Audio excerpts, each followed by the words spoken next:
I pressed my hand against my mouth to stop the scream. Through the crack of my husband's office door, I heard her moan his name. "Oh, Richard, yes." My 3-year-old son squirmed in my arms. The lottery ticket in my pocket, $50 million, suddenly felt like it was burning through my skin. I had come here to change our lives. Instead, I discovered the truth about mine. My name is Margaret Chen, and this is the story of how I lost everything I believed in and gained everything I never knew I needed. If you want to hear how a 62-year-old grandmother turned betrayal into the sweetest revenge, subscribe to this channel and stay until the very end.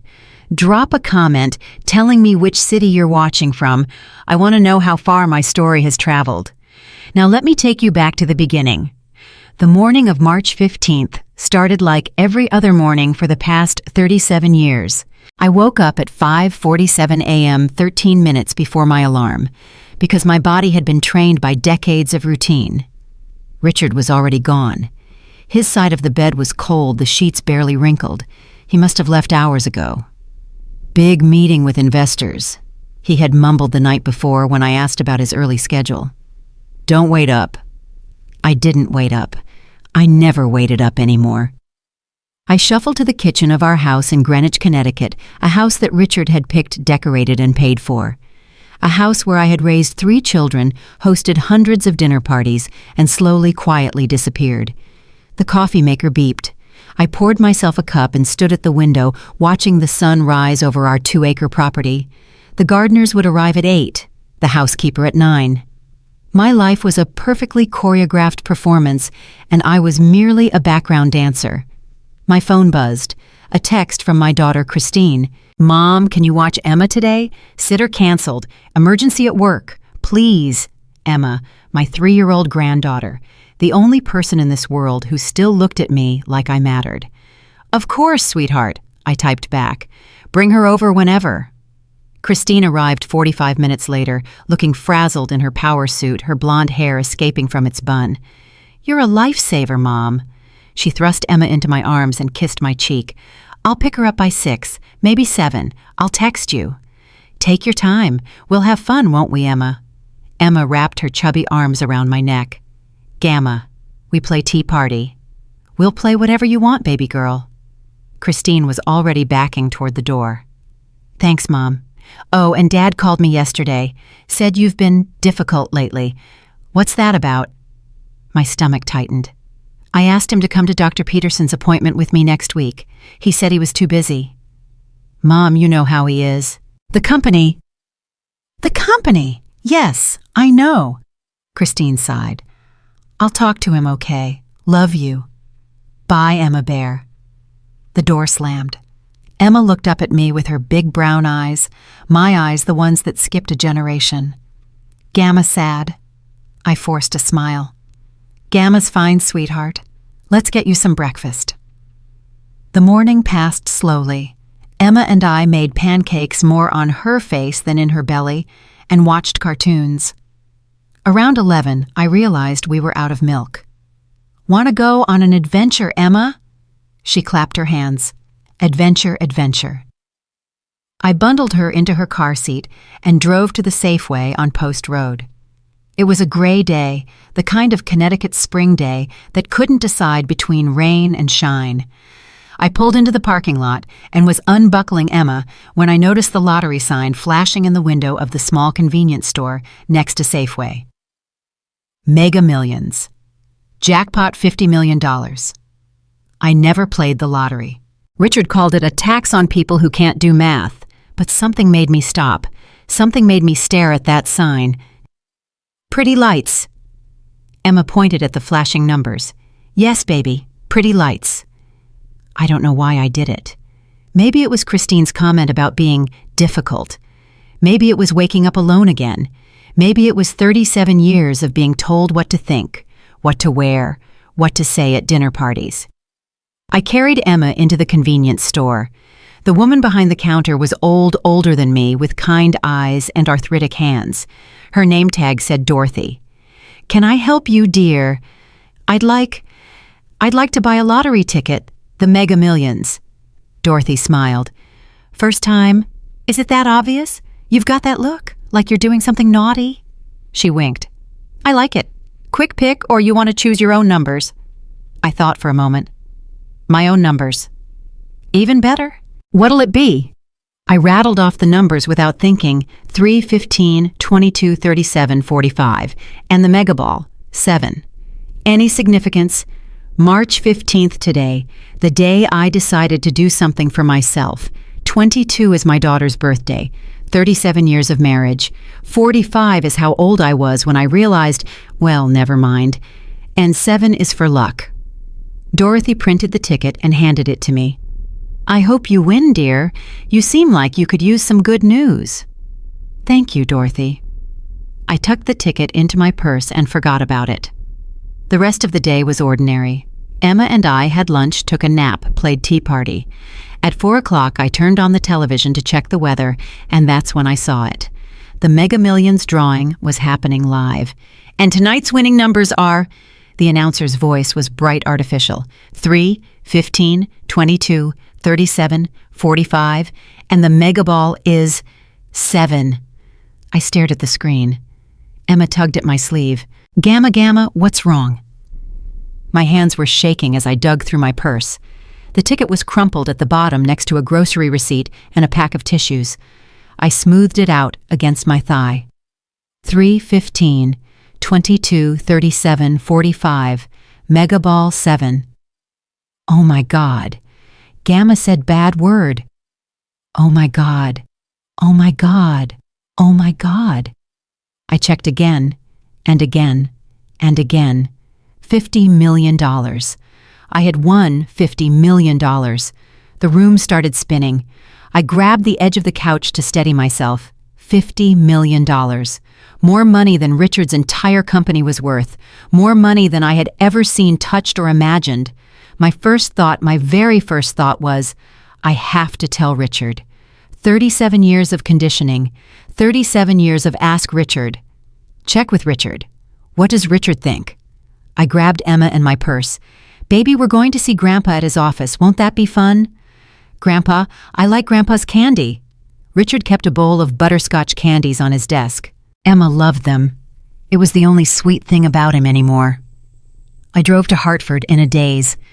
Richard's company, Chen Capital Partners, was headquartered in a sleek glass building downtown. He had founded it 30 years ago, built it from nothing, turned it into a $30 million private equity firm. It was his pride, his identity, his excuse for missing every school play, every anniversary dinner, every moment that mattered. I parked in the visitor's lot and carried Emma through the lobby. The receptionist, a young woman I didn't recognize, looked up. Can I help you? I'm Margaret Chen, Richard Chen's wife. I'm here to see him. The woman's face flickered something strange, something I couldn't read. Mrs. Chen, let me call up and... That's not necessary, I know the way. Mrs. Chen, wait. But I was already walking toward the elevator, Emma on my hip, the lottery ticket burning in my pocket. The receptionist's voice faded behind me. I pressed the button for the 4th floor, Richard's floor, and watched the numbers climb. Ding! The doors opened onto a quiet hallway. Richard's corner office was at the end, past rows of cubicles, where young analysts hunched over spreadsheets. A few of them looked up as I passed their faces, registering surprise. Mrs. Chen, is that... Someone should call. I ignored them all. My heart was pounding. $50 million. I couldn't wait to see Richard's face. For once, in 37 years, I had done something extraordinary. Something that would change everything. His office door was closed. I reached for the handle, and that's when I heard it. A woman's voice, breathless, laughing. Richard, stop. Someone might hear. Let them hear. I don't care anymore. You're terrible. You love it. My hand froze on the handle. Emma squirmed in my arms. Gamma, I want candy. Shh, baby. Shh. I leaned closer to the door. My blood was ice in my veins. Every nerve in my body screamed at me to run, to leave, to pretend I hadn't heard anything, but my feet wouldn't move. When are you going to leave her? The woman's voice again, younger than mine, confident, demanding. Soon, Victoria. I promise. I just need to get the financials sorted. She'll take me to the cleaners if I'm not careful. She's been riding your coattails for 40 years. What does she even do all day? Richard laughed. My husband laughed. Absolutely nothing. She's useless, Victoria. A placeholder. I've been meaning to trade up for years. I was just waiting for the kids to grow up. They're grown now. They are. So what's stopping you? A pause. Then Richard's voice low and intimate. Nothing. Nothing's stopping me anymore. Give me 6 months. By the fall, Margaret will be ancient history, and you'll be Mrs. Chen. I like the sound of that. The sounds that followed, I don't want to describe them. I don't want to remember them. But I stood there frozen, my 3-year-old granddaughter in my arms, listening to my husband of 37 years with another woman. Useless. A placeholder. Ancient history. The lottery ticket in my pocket weighed 1,000 pounds. I backed away from the door. Slowly. Silently. Emma started to fuss. Gamma, I know, baby, I know. We're leaving. I walked back down the hallway, past the cubicles, past the staring analysts, past the nervous receptionist who wouldn't meet my eyes. She knew. They all knew. How long had this been going on? Months, years. Everyone knew except me. I made it to the car before I started crying. Great heaving sobs that shook my entire body. Emma patted my face with her tiny hands. Don't cry, Gamma. Don't cry. I'm okay, sweetheart. Gamma's okay. But I wasn't okay. I would never be okay again. I sat in that parking lot for 30 minutes crying until I had nothing left. And then slowly, something else began to rise in my chest. Something hot, something sharp, anger. I pulled out the lottery ticket and stared at it. $50 million. $50 million that was legally mine, won before I knew about the affair, won with money from my own purse, won on a ticket I bought for myself. Richard wanted to leave me with nothing. Richard thought I was useless. Richard was planning to trade up. I started to laugh. It wasn't a happy laugh. It was the laugh of a woman who had just discovered that her entire life was a lie and that she held the winning hand. Okay, Richard, I whispered to the empty car. Let's see who's useless now. I drove home in a trance. My mind was racing, calculating, planning. By the time I pulled into the driveway, I had made 3 decisions. First, I would not confront Richard. Not yet. He thought I was stupid, passive obedient. I would let him keep thinking that. Second, I would not tell anyone about the lottery ticket. Not Christine, not my sons, not my friends. No one. Third, I would destroy him, not out of spite, not out of vengeance, but because Richard Chen had spent 37 years convincing me that I was nothing without him, and I was about to prove him wrong. Christine picked up Emma at 7, full of apologies and promises to make it up to me. I smiled and nodded and said all the right things. It was no trouble. She was an angel. Anytime, sweetheart. Richard came home at 10, smelling like wine and expensive perfume. Long day, I asked from the couch, not looking up from my book. Brutal. The Henderson deal is falling apart. I might have to fly to Chicago next week. Chicago? Was that where Victoria was from? I didn't ask. I'm sorry to hear that, dear. There's leftover pot roast in the fridge. I ate at the office. I bet you did. He disappeared into his study. I heard the click of the lock, the murmur of his voice on the phone, probably calling her, probably telling her about his useless wife sitting in the living room completely oblivious. But I wasn't oblivious. Not anymore. I waited until midnight, until Richard was snoring in our bedroom, and then I crept downstairs to the computer in the kitchen. I typed Mega Millions Lottery Claim Process Connecticut into the search bar. The results were illuminating. In Connecticut, lottery winners could remain anonymous. They had 180 days to claim their prize. And this was crucial.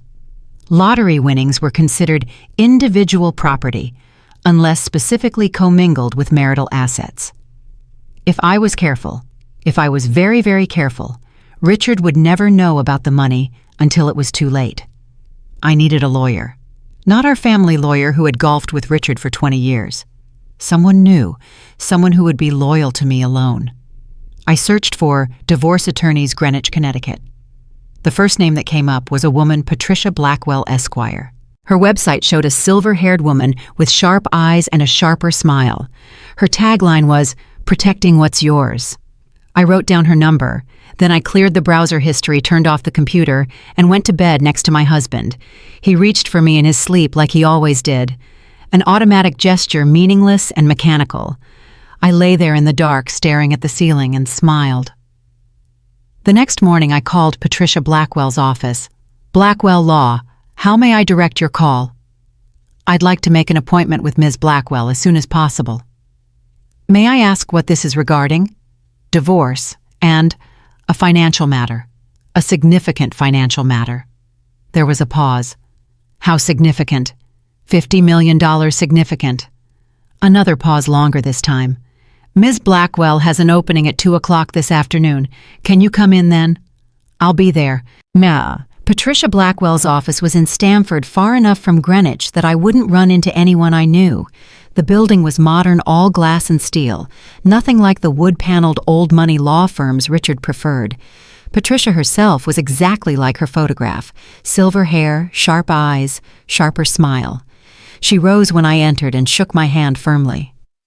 "Mrs. Chen, please sit down. Tell me everything." So I did. I told her about the lottery ticket. I told her about Richard's affair.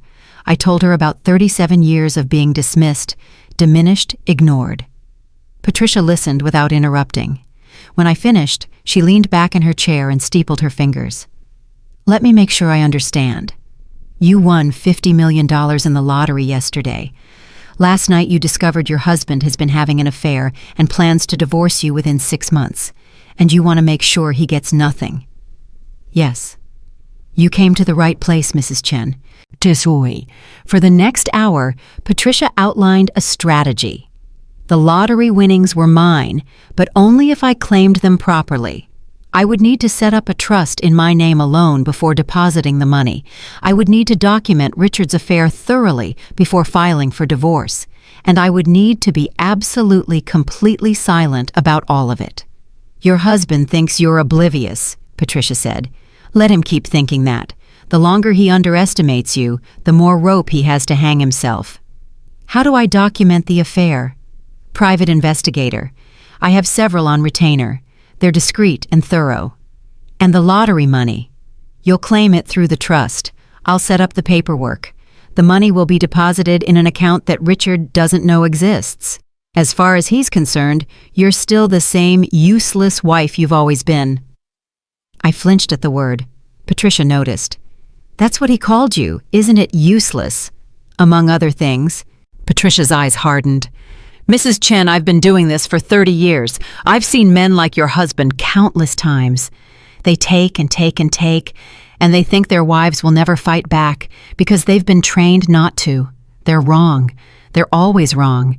And when they finally realize it, the look on their faces..." She smiled.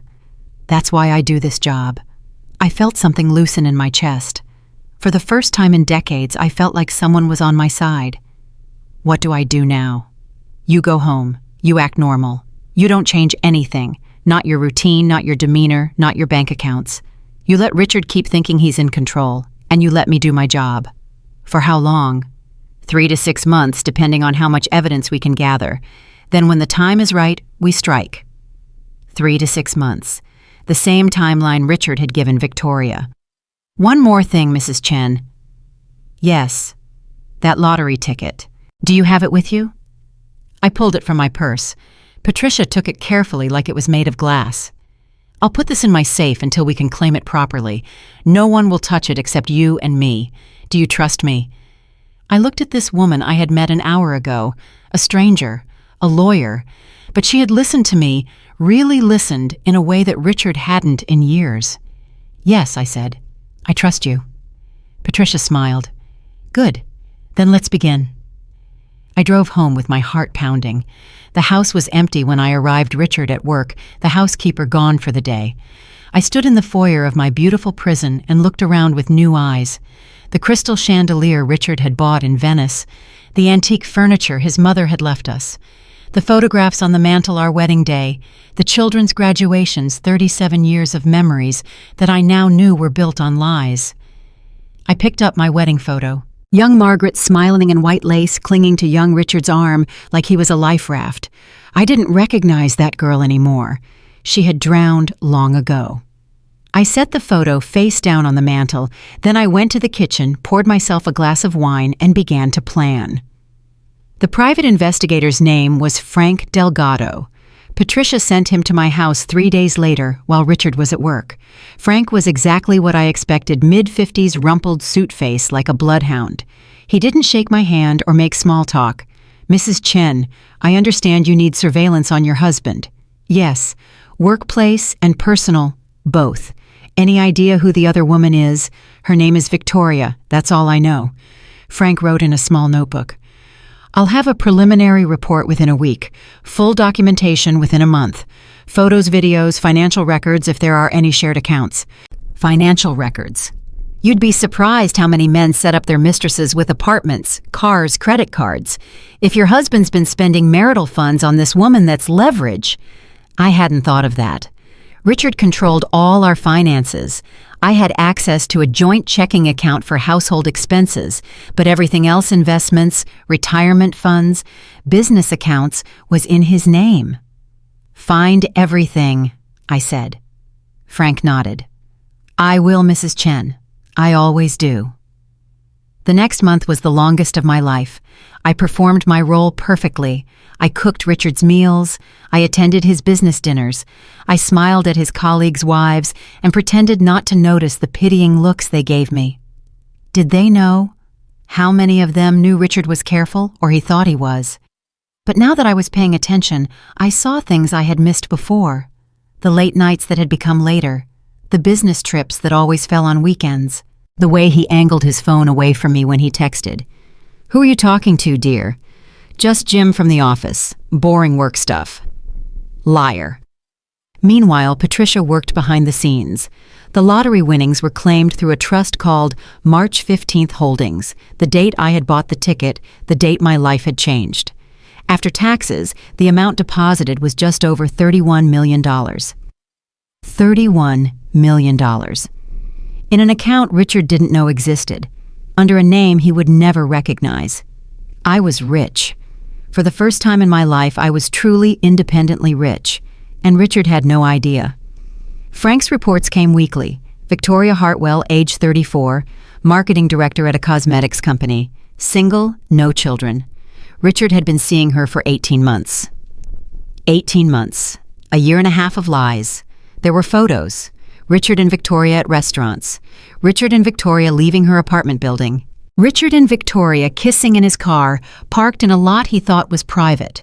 I looked at the photos with clinical detachment. The woman was beautiful, young blonde, everything I wasn't anymore. She wore designer clothes and Louboutin heels. Her smile was predatory. I felt nothing, no jealousy, no rage, just cold, clear calculation. "There's more," Frank said during one of our meetings. "Your husband has been transferring money to an account in the Cayman Islands. Small amounts at first, $10,000 here, $20,000 there, but over the past year it's added up to almost $2 million. $2 million. Hidden assets, Mrs. Chen. He's preparing for the divorce, trying to make sure you can't touch that money when the time comes." I smiled. It wasn't a nice smile. "Can you document that?" "Already have." "Good." The weeks turned into months. Summer arrived, then faded into fall. Richard grew more distant, more irritable, more careless. He stopped bothering with excuses. He stopped pretending. "I'm going to Chicago next weekend." Again. "It's business, Margaret. You wouldn't understand." No, I thought. You wouldn't understand. You wouldn't understand what's coming. Christine called me one evening in September, worried. "Mom, is everything okay with you and Dad? He seems different lately." "Different how?" "I don't know. Distracted. He forgot Emma's birthday last week." "He's been busy with work, sweetheart." "Yeah, but I don't know. Something feels off." I wanted to tell her. God, I wanted to tell her everything. But Patricia had warned me no one could know. Not until we were ready. "I'm sure it's fine, Christine. Your father is just stressed. If you say so, Mom. I hung up and stared at the phone. My daughter was worried. My sons had noticed something was wrong. The facade was cracking. It was time. I called Patricia that night. I'm ready, I said. Let's end this. Patricia filed the divorce papers on October 3rd. She hand-delivered them to Richard's office at exactly 2:00 p.m. while he was in a meeting with his partners. I was at home when he came storming through the door. What the hell is this, Margaret?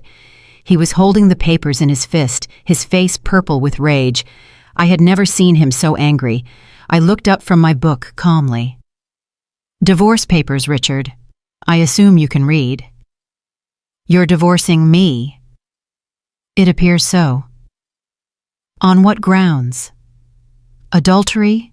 Financial fraud? Emotional abuse? Would you like me to continue? Richard's face went from purple to white. I don't know what you think you know. I know about Victoria. I know about the apartment you rented for her in Manhattan. I know about the $2 million you've hidden in the Caymans. I stood up, my voice steady. I know everything, Richard. He stared at me like he was seeing me for the first time. How? Did you really think I was that stupid? That oblivious? That useless? He flinched at the word. Good. He remembered. Margaret, let's talk about this. We can work something out. There's nothing to talk about. My lawyer has all the documentation, the photos, the financial records, everything. If you fight this divorce, it all becomes public. Your partners will see it. Your clients will see it. Your children will see it. Richard's mouth opened and closed. No words came out. Here's what's going to happen, I continued. You're going to agree to a fair settlement. I get the house half of all marital assets and permanent alimony. In exchange, I won't destroy your reputation or your business. That's blackmail. No, Richard. That's negotiation. Something you should understand. I picked up my purse and walked toward the door. Where are you going? To stay with Christine for a few days. You should use the time to find a good lawyer. I paused at the door and looked back. And Richard, move your things to the guest room. You're not sleeping in my bed anymore. I walked out of the house with my head held high, leaving my husband of 37 years standing in the foyer speechless for the first time in his life. The battle had begun, and I was going to win. The drive to Christine's house took 23 minutes. I counted every one of them, my hands steady on the wheel, my heart pounding against my ribs. I had done it. After 37 years, I had finally stood up to Richard Chen, and it felt terrifying and exhilarating and absolutely right. Christine opened the door before I could knock. Her face was pale, her phone clutched in her hand. Mom, Dad just called. He's hysterical. What happened? Can I come in, sweetheart? She stepped aside, and I walked into her warm, cluttered living room. Emma was playing with blocks in the corner, oblivious to the adult chaos swirling around her. Gamma. She ran to me, arms outstretched. I scooped her up and held her tight. Hello, my darling girl. Christine closed the door and stood with her arms crossed. Mom, talk to me. Dad said you're divorcing him. He said you accused him of having an affair. I didn't accuse him, Christine. I told him the truth. What truth? Mom, Dad would never... Her name is Victoria Hartwell. She's 34 years old. They've been together for 18 months. Christine's face crumbled. No, that's not... He wouldn't... I set Emma down gently. Go play with your blocks, sweetheart. Grandma needs to talk to Mommy. Emma toddled off, and I guided Christine to the couch. She was shaking now, tears streaming down her cheeks. I have proof, Christine. Photos, financial records. He's been paying for her apartment. He's been hiding money offshore. How do you know all this? I hired a private investigator. Christine stared at me like I was a stranger. You hired a private investigator? Yes, me. Is that so hard to believe? Mom, you don't even know how to use the DVR. I laughed despite everything. I learned a few new tricks. Christine grabbed my hands. Mom, are you sure about this? Divorce it's so final. Maybe you and Dad could go to counseling, work things out. Christine, I squeezed her hands firmly. I heard him with her, at his office. I went to surprise him with good news and I heard them together. He called me useless, a placeholder. He said he was going to trade up by fall. Christine's tears stopped. Her expression hardened. He said what? He thinks I'm stupid, sweetheart. He's been laughing at me for God knows how long. They all have his partners, his employees, probably his friends. Everyone knew except me. I'll kill him. No, you'll let me handle this. I have a plan. Christine wiped her face with the back of her hand. What kind of plan? I hesitated. I wanted to tell her about the lottery, about the $31 million sitting in an account with my name on it. But Patricia's warning echoed in my mind. No one could know. Not yet. Just trust me, I said. For once in my life, I know exactly what I'm doing. The next few days were chaos. Richard called me 47 times. I let every call go to voicemail. His messages progressed from angry to pleading to threatening and back to angry again. Margaret, this is ridiculous. Call me back. Margaret, please, we can work this out. I made a mistake. Margaret, if you think you're getting 1 cent of my money, you're delusional. I built that company with my own 2 hands. Margaret, I'm sorry. I love you. I've always loved you. I deleted every message without responding. My sons called too. Michael, the eldest, was diplomatic. Mom, I don't know what's going on, but I'm here for you. Whatever you need. David, the youngest, was furious at his father. I always knew he was a bastard. I'm coming home this weekend. We need to talk. I told them both the same thing. Wait. Let the lawyers handle it. Don't take sides until you know the full story. But they already knew whose side they were on. Richard had been an absent father, too busy with work to attend their games, their graduations, their weddings. The children had always been mine, even when I didn't realize it. A week after I filed for divorce, Patricia called with an update. Richard hired Marcus Webb to represent him. Should that name mean something to me? Marcus is one of the most aggressive divorce attorneys in Connecticut. He specializes in protecting high-net-worth individuals from gold digger spouses. Gold digger, I was married to Richard for 37 years. I know, but that's the narrative they're going to push. Poor, successful businessman victimized by greedy wife. It's ugly, but it's effective. Can they win with that? Patricia laughed. Not a chance. We have documented proof of his affair and his hidden assets, but they're going to try to drag this out, make it expensive, wear you down. They don't know about the lottery money. No, and we need to keep it that way. If Richard finds out you have $31 million, his strategy changes completely. He'll claim the winnings are marital property demand half. Can he do that? He can try. The ticket was purchased during the marriage, so technically he has a case. But we have arguments too. You bought it with your own money, you claimed it through a separate trust, and most importantly, he was already planning to divorce you and hide assets. We can argue that he forfeited any right to shared property through his own misconduct. So what do? We fight and we win. The first court date was scheduled for November 15th. Richard and I would face each other across a conference table, our lawyers at our sides, and begin the painful process of dismantling a 37-year marriage. I spent the weeks leading up to it preparing. Patricia coached me on what to say, how to react, what buttons Richard might try to push. He's going to try to provoke you, she warned, make you emotional, make you seem unstable. Don't take the bait. I won't. He might bring up things from your past, arguments you've had, times you were difficult. He'll try to paint you as the problem in the marriage. I understand. And Margaret, Patricia's voice softened, he might bring up Victoria, try to justify the affair, say you drove him to it. I felt a flicker of the old pain, the old shame. Then I pushed it down. Let him try. I have 18 months of photos that say otherwise. Patricia smiled. That's the spirit. The day before the court date, David arrived from Boston. He'd taken time off from his medical residency, something he never did. Mom. He hugged me tight in Christine's doorway. How are you holding up? I'm fine, sweetheart. You don't have to be strong for me. I know this is hard. I pulled back and looked at my son, 32 years old, tall and handsome with his father's jaw and my eyes. It is hard, but it's also necessary. I should have done this years ago. Why didn't you? It was a question I'd been asking myself for weeks. Why had I stayed? Why had I accepted Richard's dismissals, his absences, his coldness? Why had I believed him when he said I was lucky to have him? I was scared. I admitted. I didn't think I could survive on my own. Your father made sure I believed that. David's expression darkened. He's a piece of work. He's your father. That doesn't mean I have to respect him. David guided me to the couch. Mom, I need to tell you something. I didn't want to say anything before because I wasn't sure, but now...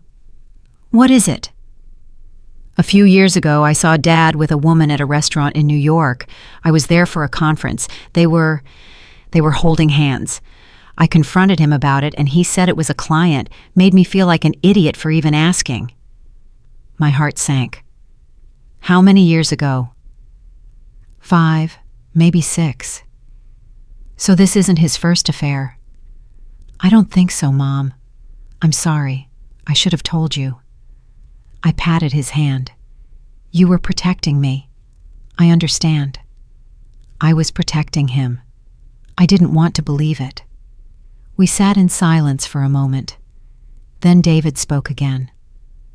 Mom, I need to ask you something, and I need you to be honest with me. Of course. How are you paying for all this? The lawyer, the private investigator, Christine told me your attorney is one of the best in the state. That can't be cheap. I hesitated. The lie came easier than I expected. I've been saving. Your father gave me a household allowance for years. I didn't spend all of it. David looked skeptical. That must have been some allowance. Let's just say your father wasn't as careful with money as he thought he was. It wasn't entirely a lie. Richard had been careless, just not in the way David imagined. The next morning I dressed carefully. A navy blue suit, understated jewelry, minimal makeup. I wanted to look respectable but not flashy. Wronged but not vengeful. Patricia picked me up at 9. How are you feeling? She asked as we drove toward Hartford. Terrified. Good. Use it. Fear keeps you sharp. The courthouse was an imposing building, all marble and columns. I'd never been inside before. Richard handled all our legal matters, or so he'd told me. We met Richard and Marcus Webb in a conference room on the 3rd floor. Richard looked haggard. He'd lost weight, and there were dark circles under his eyes. Good. Let him suffer. Margaret. He tried to smile. You look well. Richard, can we talk, just the two of us? Absolutely not. Patricia stepped between us. All communication goes through counsel. You know the rules, Marcus. Marcus Webb was exactly what I'd expected, slick, silver-haired with the confident smile of a man who'd never lost. Of course. Shall we begin? We sat across from each other. The table felt like an ocean. Marcus spoke first. My client would like to propose an amicable settlement. Given the length of the marriage, he's willing to offer Mrs. Chen the Greenwich residence alimony of $10,000 per month for 5 years and a one-time payment of $500,000. Patricia laughed. Actually laughed. That's insulting. It's more than fair given the circumstances. What circumstances would those be? Marcus opened a folder. Mrs. Chen has been unemployed for the entirety of the marriage. She has no marketable skills, no professional experience, and has contributed nothing to the family's financial success. My client built Chen Capital Partners from scratch. Every dollar in that company is the result of his labor, his risk, his sacrifice. I felt my face flush. Patricia put a hand on my arm. Are we also going to discuss Mr. Chen's 18-month affair with Victoria Hartwell? Patricia asked calmly. Or the $2 million he's hidden in offshore accounts? Or the fact that he's been planning this divorce for over a year while systematically concealing assets from his wife? Marcus's smile flickered. Those are serious allegations. They're not allegations. They're documented facts. Patricia opened her own folder and slid a stack of photographs across the table. Your client with Ms. Hartwell at various locations over the past 18 months. Surveillance footage, time-stamped and verified. Richard grabbed the photos. His face went white, then red. Where did you get these? That's not your concern. What is your concern is this. Patricia pulled out another document. Bank records showing regular transfers to an account in the Cayman Islands. $2 million over the past year, all from accounts that were supposed to be marital property. Marcus snatched the document. This is illegally obtained. It was obtained through proper legal channels. Your client's financial advisor was quite cooperative once we explained the consequences of helping conceal assets in a divorce proceeding. Richard slammed his fist on the table. This is a setup. Margaret doesn't have the brains to— Richard! Marcus grabbed his arm. Not another word. But Richard was beyond reason. You think you're so clever, don't you, Margaret? After 37 years of doing nothing, sitting in that house, spending my money, now you want to act like some kind of mastermind. I looked at him calmly. I'm not acting, Richard. You're nothing without me. Nothing. I think we're done here. Patricia stood. We'll see you in court. And gentlemen, our settlement demand is 60% of all marital assets, permanent alimony, and full disclosure of all hidden accounts. Take it or leave it. We walked out of that conference room with Richard's screaming echoing behind us. In the hallway, Patricia turned to me with a grin. That went well. He's going to fight. Of course he is. But now he's scared, and scared men make mistakes. The next 3 months were a war of attrition. Richard refused our settlement offer. We refused his. The case went to a judge who ordered both parties to disclose all financial assets. Richard lied. We caught him. The judge was not pleased. Mr. Chen, I'm warning you. If I find out you've concealed anything else, I will not look favorably on your position. But Richard kept fighting. He hired forensic accountants to pick apart my spending over the years, trying to prove I'd been wasteful, irresponsible, undeserving. He dug up every argument we'd ever had, every time I disagreed with him, every moment I'd been less than the perfect wife. Mrs. Chen refused to attend several important business functions, Marcus argued at one hearing. She was unsupportive of my client's career. Those business functions conflicted with our children's school events, I responded. I chose to be a mother. Mrs. Chen has a history of emotional instability. I was diagnosed with anxiety after my third child was born. It was treated with therapy. Is Mr. Webb suggesting that mental health struggles disqualify someone from fair treatment in a divorce? The judge, a woman in her 50s with no patience for nonsense, shut down that line of argument quickly. Mr. Webb, unless you have evidence that Mrs. Chen is currently incapacitated, I don't see how her medical history is relevant. Move on. Small victories. They added up. But Richard wasn't finished. In February, he played his dirtiest card yet. I was at Christine's house when she came running in, her face ashen. Mom, you need to see this. She thrust her phone at me. It was a social media post from a tabloid gossip account, the kind that thrived on scandals among the Connecticut elite. Chen Capital founder claims wife had secret affair. The article was full of lies. Anonymous sources said I'd been unfaithful for years, that I was only divorcing Richard for his money, that I was an alcoholic who neglected my children. This is insane, Christine said. Mom, none of this is true. Of course it's not true. It's Richard. Can he do this? Can he just lie like this? Apparently he can. I handed back the phone. Call your brothers. We need to get ahead of this. The next week was brutal. Reporters called the house. Old friends stopped returning my calls.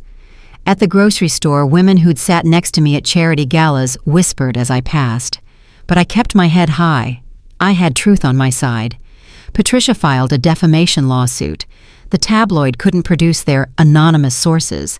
The story was retracted within 10 days, but the damage was done. Richard had shown me exactly how far he was willing to go. It was time to show him how far I was willing to go, too. I called Patricia that night. I want to bury him. Margaret, I'm done playing nice. I'm done being the bigger person. He tried to destroy my reputation. He called me a drunk, a cheater, a bad mother. I want him to pay. Patricia was quiet for a moment. What did you have in mind? Everything. I want his partners to know about the hidden accounts. I want the IRS to know about his offshore money. I want Victoria Hartwell to know she's just the latest in a long line of women he's used and thrown away. That's a scorched earth strategy, Margaret. Once you go down that road, there's no coming back. I know. Another pause. Are you sure? I thought about Emma, about Christine and Michael and David. I thought about 37 years of being small, quiet, invisible. I've never been more sure of anything in my life. Patricia's voice warmed. Then let's burn it down. The next month was a symphony of destruction. First, we contacted Richard's partners at Chen Capital with evidence of his financial improprieties. Not enough to bring criminal charges, not yet, but enough to raise serious concerns about his judgment and trustworthiness. 2 of the 3 partners demanded an emergency meeting. Richard was forced to explain himself, to grovel, to promise it would never happen again. His reputation within his own company was shattered. Next, we filed a formal complaint with the IRS regarding the offshore accounts. Richard hired a team of lawyers to deal with the investigation, draining his resources and his attention from the divorce. Finally, I did something I'd been wanting to do for months. I called Victoria Hartwell. She answered on the 3rd ring. Hello. Victoria, this is Margaret Chen, Richard's wife. Silence. Then, what do you want? To give you some information. Did you know that before you, there was a woman named Sandra, and before Sandra there was Jennifer? Richard has a pattern, Victoria. He finds young, ambitious women, makes them promises, and discards them when they become inconvenient. You're lying. I have evidence, photos, emails. I can send them to you if you'd like. More silence. When Victoria spoke again, her voice was shaky. Why are you telling me this? Because I was you once. Young and foolish, believing a charming man who told me I was special. I wasted 37 years on him. I don't want you to waste any more of yours. I hung up before she could respond. 3 days later, Victoria Hartwell ended her relationship with Richard. I know because he called Christine drunk and sobbing to tell her that his whole life was falling apart. Good, John, Christine told him. You deserve it. The divorce was finalized in April, almost exactly 1 year after I'd bought that lottery ticket. The final settlement was better than I'd dared hope. I got the Greenwich house. I got 65% of all marital assets, nearly $18 million. I got permanent alimony of $15,000 per month. And I got something Richard hadn't expected to lose, his dignity. The judge's final ruling was scathing. She called Richard's behavior reprehensible, and his attempts to conceal assets a flagrant violation of his legal obligations. She noted that I had been a devoted wife and mother for nearly 4 decades, and that Richard's treatment of me was unconscionable. Richard sat stone-faced as the judge read her decision. When it was over, he stood without looking at me and walked out of the courtroom. I never saw him again. Except once, 6 months later, when I saw his picture in the business section of the newspaper. Chen Capital Partners had been sold. Richard was out. I smiled and turned the page. That night, I sat in my living room in my house, and poured myself a glass of champagne. The children were coming for dinner. Emma was spending the night. Life was moving forward. But there was still one secret I'd been keeping, one conversation I needed to have. Tomorrow, I would tell my children about the lottery. Tomorrow, everything would change again. But tonight, I was content to sit in the silence, sipping champagne, watching the sun set over the garden I'd tended for 37 years. I had won. Against all odds, against everyone's expectations, I had won, and I was just getting started. I drove to Christine's house with my hands trembling on the steering wheel. The image of Richard's face when I walked out kept replaying in my mind. Shock, disbelief, fear.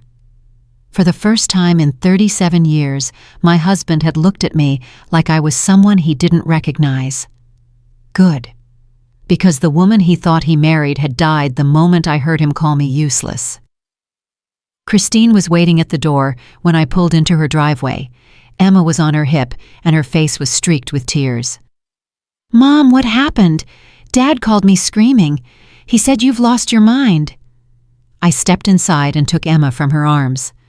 Hello, my sweet girl. Grandma missed you. Gamma crying. Emma touched my cheek with her tiny fingers. No, baby. Grandma's not crying. Grandma's just tired. Christine closed the door and stood with her arms crossed. Mom, Talk to me. Now. I sat down on her couch, Emma in my lap, and I told her everything. The affair, Victoria, the 18 months of lies. The words I had heard through that office door. Country bumpkin, useless, trade up. Christine listened without interrupting. When I finished, she was shaking. "I'll kill him," she whispered. "I swear to God, Mom, I will kill him." "No, you won't. You'll let me handle this." "Handle it how, Mom? You don't have any money. Everything is in Dad's name. How are you going to fight him?" I looked at my daughter, my beautiful, fierce daughter who had inherited her father's ambition and her mother's heart.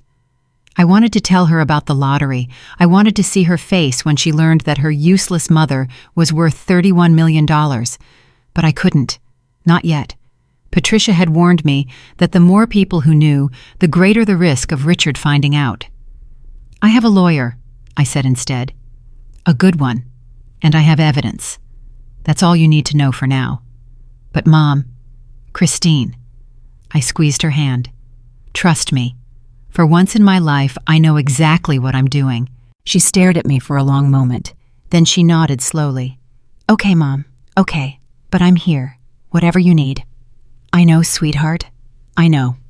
The next few weeks were the hardest of my life. I stayed at Christine's house while Patricia prepared for the first court date. Richard called me constantly. His voicemails were a roller coaster of emotions, and I listened to every single one. "Margaret, this is absurd. You're overreacting. One little mistake and you want to throw away 37 years. Margaret, please, I love you. I've always loved you. Victoria meant nothing. She was a distraction, midlife crisis. You understand. Margaret, if you think you're getting a single penny of my money, you're dreaming. I built that company. Me. You just sat at home and spent it. Margaret, I'm begging you. Don't do this. Think about the children. Think about our grandchildren. What will people say? I deleted every message without responding. Each one only strengthened my resolve. Richard Chen was not sorry for what he had done. He was sorry he got caught. Patricia called me 3 days before our first court appearance. "We have a problem," she said. "Richard hired Marcus Webb." "Who's Marcus Webb?" "The nastiest divorce attorney in Connecticut. He specializes in protecting wealthy men from their wives. His strategy is always the same: drag it out, make it expensive, paint the wife as a gold digger." "I was married to Richard for 37 years. I'm not a gold digger." "I know that. You know that. But Marcus Webb doesn't care about the truth. He cares about winning." "So how do we beat him?" Patricia's voice warmed. "We beat him by being smarter, faster, and better prepared. And Margaret, we have something he doesn't." "What's that?" "We have the truth, and 31 million reasons to fight." The first court date arrived on a gray November morning. I dressed carefully in a navy blue suit that Christine had helped me pick out. Simple pearl earrings, minimal makeup. I wanted to look dignified but not flashy, wronged but not bitter. Patricia met me in the courthouse lobby. "Remember what we discussed," she said as we walked toward the conference room. "Don't let him provoke you. Don't get emotional. Let me do the talking." "I understand. And Margaret, whatever he says in there, don't react. That's what he wants. He wants you to look unstable." I nodded. My heart was pounding so hard I could hear it in my ears. The conference room was smaller than I expected. Richard was already there with Marcus Webb, a silver-haired man with the cold eyes of a predator. When I walked in, Richard stood up. "Margaret," he tried to smile. "You look well." I didn't respond. I simply sat down across from him and folded my hands on the table. Marcus Webb cleared his throat. "Shall we begin?" "My client is prepared to offer a generous settlement. Given the length of the marriage, he's willing to give Mrs. Chen the Greenwich residence alimony of $10,000 per month for 5 years and a one-time payment of $500,000. Patricia laughed, actually laughed out loud. "That's your offer. That's insulting." "It's more than fair," Marcus replied smoothly. "Mrs. Chen has no independent income, no professional experience, and has contributed nothing to the family's financial success. Mr. Chen built his company from the ground up. Every dollar. Patricia interrupted, that Mr. Chen earned while his wife raised 3 children, managed his household, hosted his business dinners, and supported his career for nearly 4 decades. Not to mention the 18 months he spent cheating on her with Victoria Hartwell while hiding $2 million in offshore accounts. Richard's face went white. Marcus Webb's expression didn't change, but I saw his jaw tighten. "Those are serious allegations," Marcus said. "They're not allegations." Patricia opened her folder and slid a stack of photographs across the table. "They're documented facts. Surveillance photos of Mr. Chen with Ms. Hartwell over the past 18 months, restaurant receipts, hotel records, and bank statements showing regular transfers to an account in the Cayman Islands." Richard grabbed the photographs with shaking hands.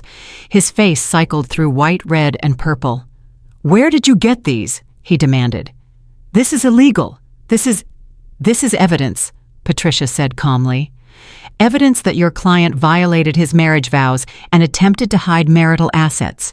Evidence that will be very interesting to a judge." Marcus put a hand on Richard's arm. "Don't say anything else." But Richard was beyond reason. He slammed his fist on the table and pointed at me. "You think you're so clever, don't you, Margaret? After 37 years of doing nothing, sitting in that house like a useless—" "Richard." Marcus's voice was sharp. "Stop, now." Richard's mouth snapped shut, but his eyes were burning. He looked at me with such hatred that I almost flinched. Almost. "I think we're done here," Patricia said, standing. "We'll see you in court. Our settlement demand is 60% of all marital assets, permanent alimony, and full disclosure of all hidden accounts. Take it or leave it." We walked out of that conference room with Richard's curses echoing behind us. In the hallway, Patricia turned to me with a grin. "That went perfectly. He's going to fight. Of course he is. But now he knows we're not playing games. And more importantly, he's scared." She squeezed my arm. "Scared men make mistakes, Margaret. We just have to wait for his."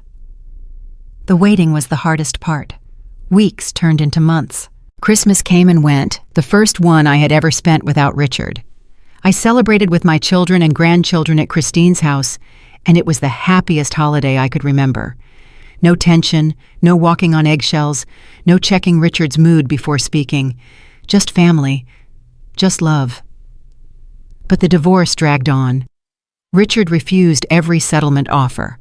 He hired forensic accountants to examine my spending, trying to prove I had been wasteful and irresponsible. He dug up every argument we had ever had, every time I had disagreed with him, every moment I had been less than perfect. "Mrs. Chen has a history of emotional instability," Marcus argued at one hearing. "She was treated for anxiety after her 3rd child." The judge, a sharp-eyed woman in her 50s, was not impressed. "Mr. Webb, are you suggesting that a woman who sought treatment for postpartum anxiety is unfit to receive fair treatment in a divorce? Because if so, I'd suggest you reconsider your argument." Small victories, they added up. But in February, Richard played his dirtiest card. I was at Christine's house when she came running in, her face pale, her phone clutched in her hand. "Mom, you need to see this." She showed me a tabloid article on her phone. The headline made my blood run cold. "Chen Capital founder claims wife had secret affair." The article was full of lies. Anonymous sources said I had been unfaithful for years, that I was an alcoholic, that I had neglected my children, that I was only divorcing Richard for his money. "This is insane," Christine said. "None of this is true." "Of course it's not true. Your father planted this story." "Can he do that? Can he just lie like this?" "Apparently he can." I handed back the phone, my hands steady, despite the rage boiling inside me. "Call your brothers. We need to get ahead of this." The next week was brutal. Reporters called constantly. Old friends stopped returning my messages. At the grocery store, women who had sat next to me at charity galas for decades whispered as I passed. But I kept my head high. I had survived worse than gossip. Patricia filed a defamation lawsuit. The tabloid couldn't produce their anonymous sources. The story was retracted within 2 weeks, but the damage was done. Richard had shown me exactly how far he was willing to go to destroy me. It was time to show him how far I was willing to go. I called Patricia that night. "I'm done being nice," I said. "I want to bury him." What do you have in mind? Everything. I want his partners to know about the hidden money. I want the IRS to know about the offshore accounts. I want Victoria Hartwell to know she's just the latest in a long line of women he's used and discarded. That's a scorched earth strategy, Margaret. There's no coming back from it. Good. I don't want to come back. Patricia was quiet for a moment.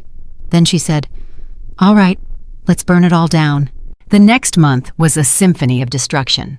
First, we sent evidence of Richard's financial improprieties to his partners at Chen Capital. The documents showed not just the offshore accounts, but a pattern of decisions that put Richard's personal interests above the company's. 2 of the 3 partners demanded an emergency meeting.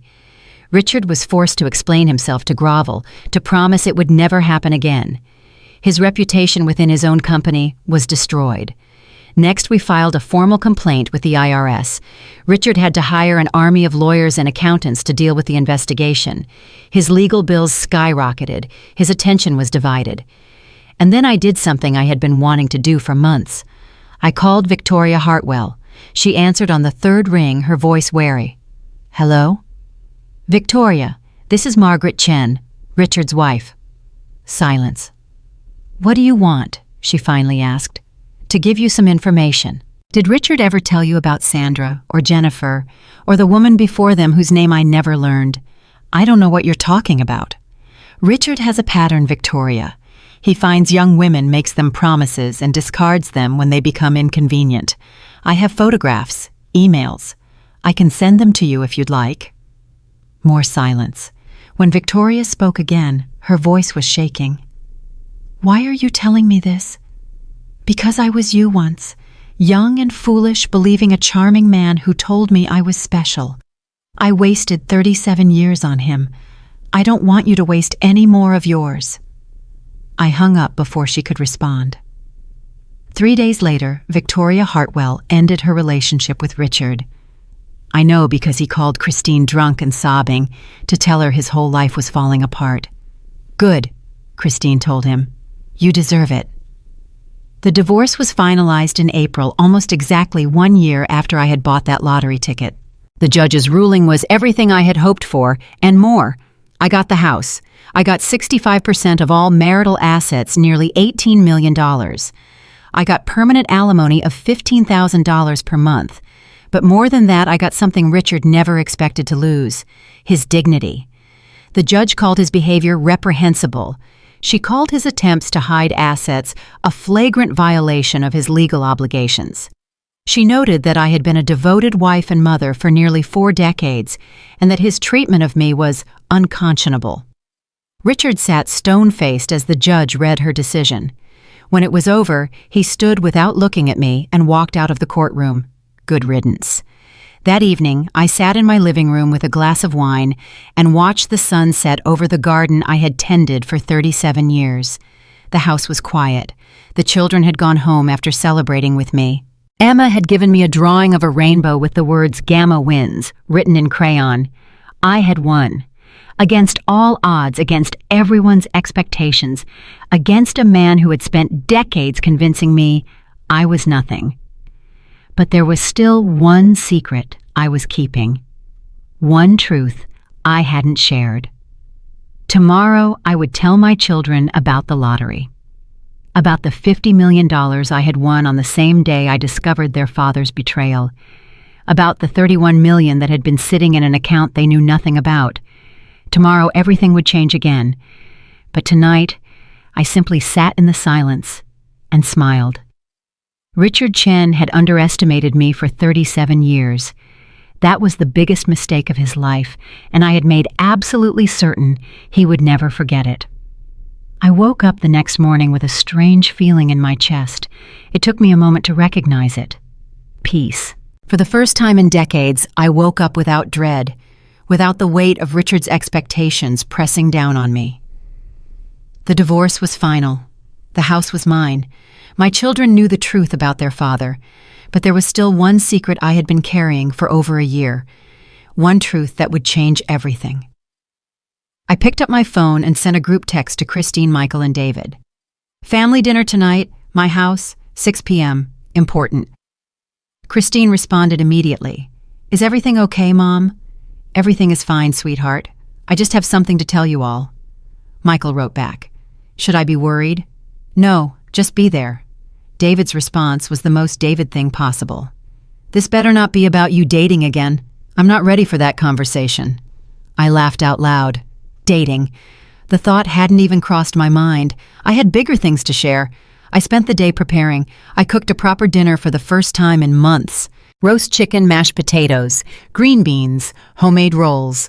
The kind of meal I used to make for Sunday dinners when the children were young before Richard's business consumed everything. Christine arrived first with Emma, who immediately ran to me with her arms outstretched.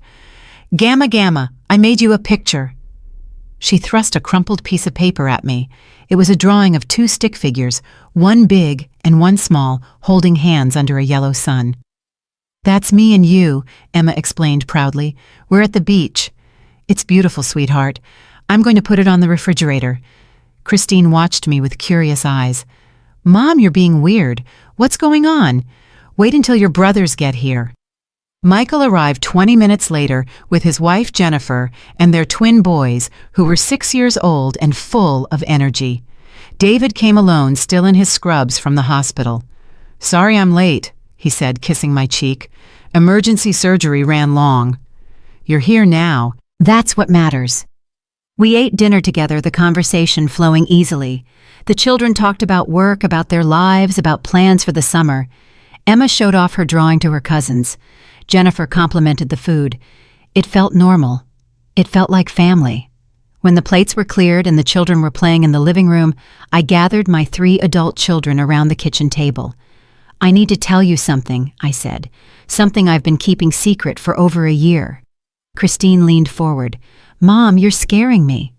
"Don't be scared. It's good news. At least I think it's good news." I took a deep breath. I had rehearsed this moment 100 times in my head, but now that it was here, I didn't know where to start. "Do you remember the day I went to your father's office, the day I discovered his affair?" They all nodded. Of course they remembered. It was the day everything changed. "What I never told you was why I went to his office in the first place." Michael frowned. "You said you wanted to surprise him." "I did want to surprise him, but not just with a visit." I paused, my heart pounding. That morning, I bought a lottery ticket, the Mega Millions. I had never bought one before in my life. I don't even know why I did it. Something just told me to. David laughed nervously. "Mom, please don't tell me you've been gambling. Just listen. That afternoon, I was watching television with Emma when the numbers were drawn. I checked my ticket, and I had won." The room went silent. "Won what?" Christine asked slowly. "The jackpot. $50 million. Nobody moved. Nobody spoke. I could hear the twins laughing in the other room, oblivious to what was happening in the kitchen. $50 million. Michael repeated, his voice flat. "After taxes, it came to about $31 million. I claimed it through a trust that my lawyer set up. Your father never knew about it. He still doesn't know." Christine stood up so fast her chair fell over. Wait. You're telling me that this entire time, the entire divorce, you had $50 million? "Yes. And you never said anything." "I couldn't. If your father had found out, he would have claimed half of it. The ticket was purchased during our marriage. Legally, he might have had a case." "So you just kept it secret for a whole year?" "I did what I had to do to protect myself and protect you." David was shaking his head slowly. "Mom, this is insane. This is absolutely insane. I know it sounds crazy, but think about it. If I had told your father about the money, what would have happened? He would have fought even harder for it. He would have dragged the divorce out for years. He might have won." "But you could have told us," Christine said, her voice cracked. "We're your children. We would have kept your secret. I know you would have tried, but this was too important to risk. One slip, one careless word, and everything would have been ruined." I reached across the table and took her hand. "I'm sorry I kept this from you, but I'm telling you now." Michael stood up and walked to the window. He stood there for a long moment, his back to us. "Michael," I asked, "are you okay?" "I'm processing," he said quietly. "Give me a minute." David let out a long breath. So let me get this straight.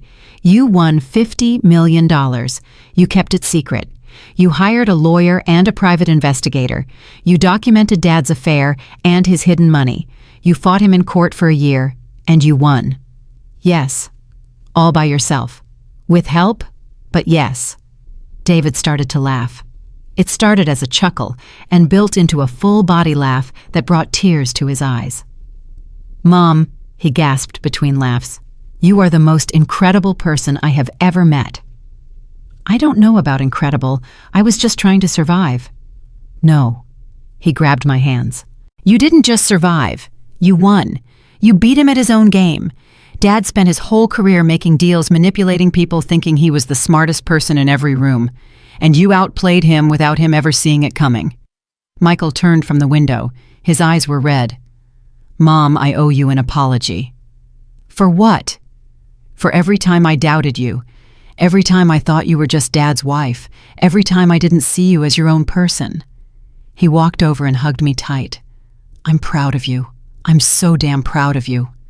Christine was crying now too. She joined the hug and then David until all three of my children were holding me in the kitchen where I had fed them thousands of meals dried, thousands of tears, and dreamed thousands of dreams I thought would never come true.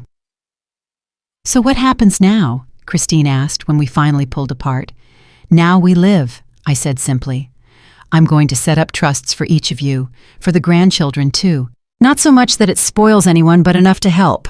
College funds, house down payments, security. Mom, you don't have to do that, Michael said. I know I don't have to. I want to. I spent 37 years watching your father hoard his money, use it as a weapon, make all of us feel like we owed him something for every dollar he spent. I don't want money to be a weapon in this family. I want it to be a gift. What about you? David asked. What are you going to do with the rest? I had been thinking about this for months. Late at night when I couldn't sleep, I would imagine the possibilities. Travel, charity, adventure. I'm going to live, I said again. Really live. For the first time in my life, I'm going to do exactly what I want. And what do you want, Mom? Christine asked softly. I smiled. I want to take Emma to Disneyland. I want to see the Northern Lights. I want to learn to paint. I want to have lunch with my friends without checking the time. I want to wake up every morning knowing that this day belongs to me. David raised his coffee cup. To Mom, the richest woman we know in every way that matters.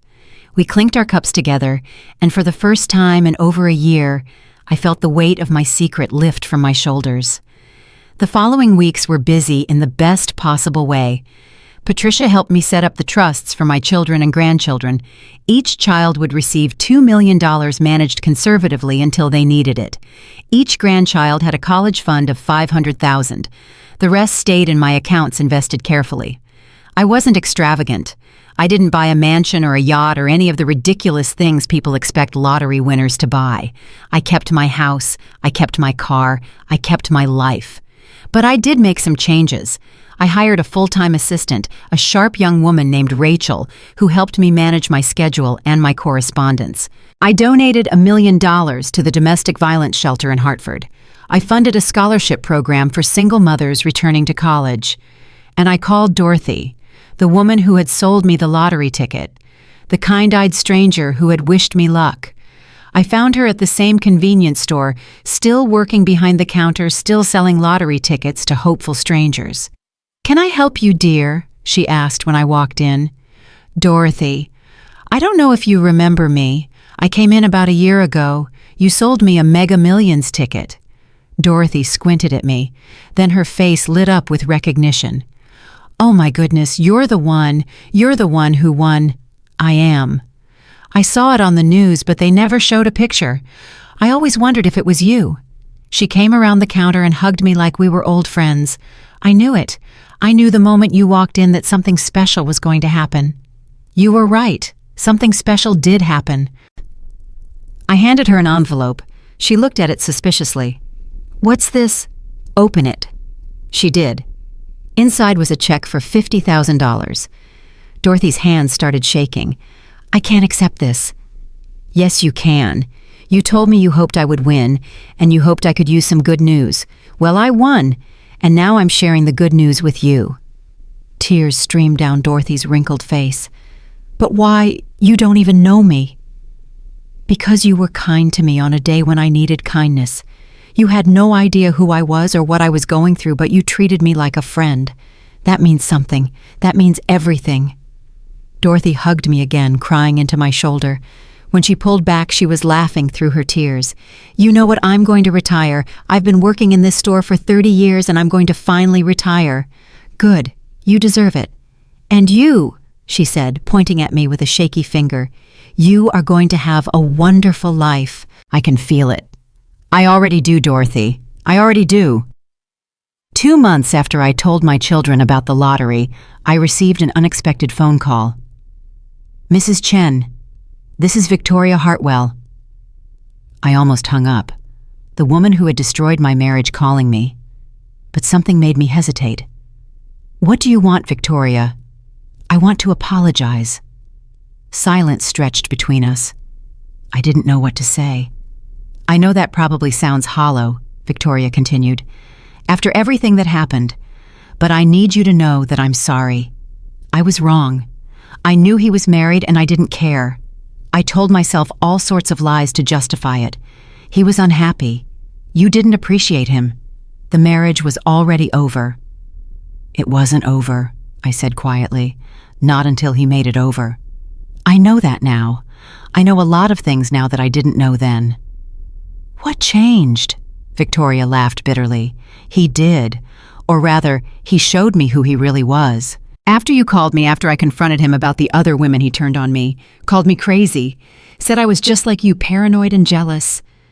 That's when I realized." "Realized what?" "That everything he told me about you was a lie. You weren't the monster he described. You were just a woman he wanted to get rid of so he could start over with someone younger, and eventually he would have gotten tired of me too. He would have found someone else and told her the same lies about me." I sat down heavily on my couch. I had imagined many conversations with Victoria Hartwell, but never this one. "Why are you telling me this?" I asked. "Because I'm pregnant." The word hit me like a physical blow. "Richard's." "Yes. I found out after we broke up. I haven't told him.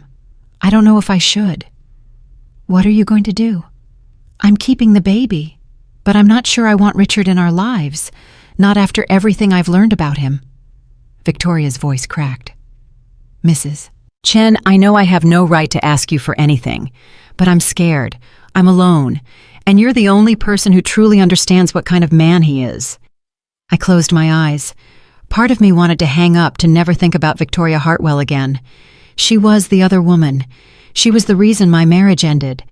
But she was also a young woman who had been manipulated by the same man who had manipulated me. And she was carrying a child who was technically my grandchild's half-sibling. "Victoria, I'm not going to pretend that I like you. I don't. What you did was wrong and it caused me tremendous pain." "I know. I'm so sorry. But I also know that Richard is a master manipulator. He fooled me for 37 years. You had no chance." Victoria started crying. Thank you for saying that. Here's what I think you should do. Tell Richard about the baby. Give him the chance to be a father, but protect yourself. Get a lawyer. Document everything. Don't let him charm you back into his life." "Do you really think he would try?" "I think Richard will do whatever benefits Richard. If he thinks having a relationship with this child makes him look good, he'll pursue it. If he thinks it's inconvenient, he'll disappear. Either way, you need to be prepared." "How do you know all this?" I laughed softly. "Because I spent 37 years studying him. I may have been foolish about many things, but I learned his patterns. I know how he thinks." Victoria was quiet for a moment. Then she said something that surprised me. "He's a fool, you know." "Who?" "Richard. He's a fool. He had you a woman who was loyal and devoted and smart enough to beat him at his own game, and he threw it all away for someone like me." She laughed bitterly. "I'm not special, Mrs. Chen. I'm just young and dumb enough to believe his lies. But you're something else entirely." "I don't know about that." "I do. The way you handled the divorce, the way you protected yourself, the way you came out on top, that took strength. That took intelligence. Richard thought he was the smart one, but he was wrong. You were always the smart one. He was just too arrogant to see it." I didn't know what to say. Of all the people in the world, I never expected Victoria Hartwell to compliment me. "Take care of yourself, Victoria. And take care of that baby." "I will. And Mrs. Chen, thank you for everything." After I hung up, I sat in silence for a long time. Victoria Hartwell was going to have Richard's child. Another baby in this complicated web of relationships. Another innocent life that would be affected by Richard's choices. But that wasn't my problem anymore. I had done enough. I had fought my battle and won. Whatever happened next in Richard's life, it was his burden to carry. I poured myself a glass of wine and walked out to my garden. The sun was setting, painting the sky in shades of orange and pink. Birds were singing in the trees I had planted 20 years ago. This was my life now, this quiet, this peace, this freedom. I had earned every moment of it. 3 months later, I got a call from Christine. "Mom, you need to turn on the news." "Why, what happened?" "Just turn it on, Channel 4. I grabbed the remote and switched to the local news. The anchor was speaking in grave tones. "Prominent businessman Richard Chen has been indicted on charges of tax evasion and fraud. Federal prosecutors allege that Chen hid millions of dollars in offshore accounts and systematically deceived investors in his company, Chen Capital Partners." My hand flew to my mouth. On the screen, Richard was being led out of his apartment building in handcuffs. He looked old and broken, nothing like the confident man I had married. Reporters swarmed around him, shoving microphones in his face. "Mr. Chen, do you have any comment?" "Mr. Chen, how do you respond to the charges?" "Mr. Chen, is it true your ex-wife provided evidence to investigators?" Richard didn't respond. He just kept his head down as federal agents guided him into a waiting car. Christine's voice crackled through the phone. "Mom, are you there?" "I'm here." "Did you know about this?" I watched the news footage replay. Richard in handcuffs, Richard looking defeated, Richard facing the consequences of his own actions. "No," I said honestly. "I didn't know they were going to arrest him." "But the evidence, the offshore accounts, that came from your divorce investigation, didn't it?" "Some of it. The IRS opened their own investigation after we filed our complaint. They must have found more." Christine was quiet for a moment. Then she said, "Good. I'm glad. He deserves everything that's coming to him." I should have felt triumphant. I should have felt vindicated. Richard was finally facing justice for all his lies, all his manipulations, all his cruelty. But watching him led away in handcuffs, I felt nothing. Not satisfaction, not pity, nothing. Richard Chen had been the center of my world for 37 years. My husband, my partner, my identity. Now he was just a stranger on the news, a cautionary tale, a footnote in my story. I turned off the television and went back to my garden. The roses were blooming. The hydrangeas needed water. There was life to tend to, beauty to nurture. Richard's downfall was complete, and I had more important things to do than watch it unfold. I had a life to live, and I wasn't going to waste another second of it on him. Richard's arrest was just the beginning. Over the following weeks, the news coverage intensified. Federal prosecutors released details of the case, painting a picture of systematic fraud that went back over a decade. Hidden accounts in the Cayman, Switzerland, Singapore, falsified tax returns, investor funds diverted to personal expenses. The list went on and on. I watched it all unfold from a distance, like observing a car crash in slow motion. Christine called me every day with updates. "Mom, they're saying he could get 15 years. 15 years. I heard. How do you feel about that?" I considered the question carefully. How did I feel Richard, the man I had shared a bed with for 37 years, might spend the rest of his life in prison, the father of my children, the grandfather of my grandchildren? "I feel like it's not my concern anymore," I finally said. "He made his choices. Now he faces the consequences." "That's cold, Mom." "Maybe. But I spent decades worrying about Richard's feelings, Richard's needs, Richard's reputation. I don't have any energy left for that." Christine was quiet for a moment. "You've really changed, you know." "I haven't changed, sweetheart. I've just stopped pretending to be someone I'm not. 2 weeks after the arrest, I received an unexpected visitor. I was in my garden pruning roses when Rachel came out to find me.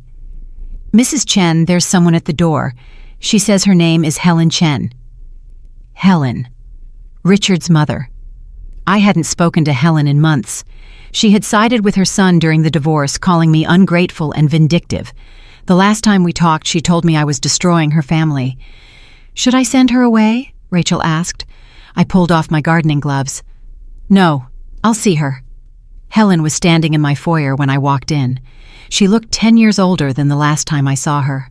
Her silver hair was unkempt, her designer clothes wrinkled. Her eyes were red from crying. "Margaret," her voice cracked. "Thank you for seeing me."